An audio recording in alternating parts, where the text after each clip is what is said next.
Que penser du tout nouveau film de la saga mythique James Bond? Il est sorti le 6 octobre et il se nomme Mourir peut attendre.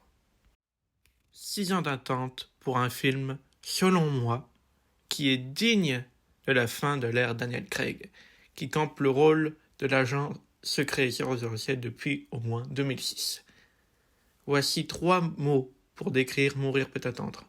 Le premier est l'émotion, le second l'humour, et enfin le dernier, l'action. Pour le point de l'émotion, ce film remplit toutes les cases, surtout sur le scénario qui se veut émouvant et à la fois touchant. Le film ne sombre pas dans l'émotion fausse ou caricaturée. Et heureusement, car ce film est très bon à ce point, de ne pas mettre de fausses émotions. Ce qui est un point important, bien entendu. Et maintenant, passons au point important également du film, qui est l'humour. Donc, au sujet de l'humour, qui est cette fois bien plus présent que dans les films précédents, et qui est habilement mis en valeur et mis à des moments du film où un creux ennuyant pouvait se former. Car je vous le rappelle que le film dure 2h44. A noter que cet humour qui est présent dans Mourir peut attendre est 20 fois plus meilleur que dans 007 Spectre, où là, l'humour ne se ressentait pas et allait complètement à plat, et ça ne se distinguait pas des humours où il y avait, par exemple, Roger Moore, où là, par exemple, l'humour était constant et on le voyait pleinement. Alors maintenant, on va passer au point le plus important du film.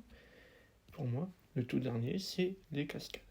Et je vous rappelle que pour moi, le plus important dans les films James Bond, c'est qu'au moins il y ait une cascade digne qui représente le film en globalité.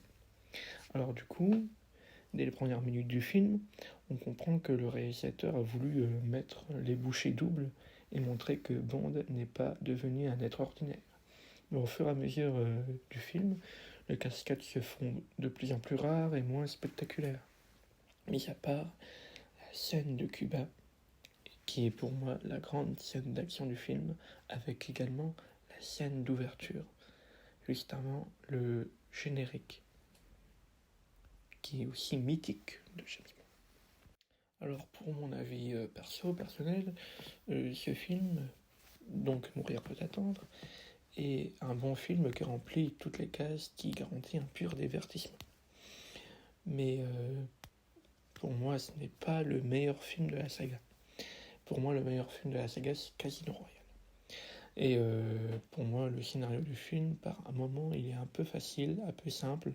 Et le méchant Safin, qui est joué par Rami Malek, n'est pas un grand méchant, comme dans certains mondes précédents, où le méchant était peut-être caricatural, peut-être dans la méchanceté pure, mais au moins, on se souvenait de lui, du méchant, du film. Et aussi d'autres points, par exemple les rôles comme ceux de M, le tanneur de Miss Moneypenny, ou encore de la nouvelle agente qui détient maintenant l'immatricule 007, ne sont pas assez mis en valeur, jamais mis en avant, ce qui gâche un peu le film. Mais c'est un Bond qui a le mérite d'avoir été fait. Et on sent que tous les acteurs, même ceux qui n'étaient pas mis en avant ni en valeur, ont aimé tourner ce film.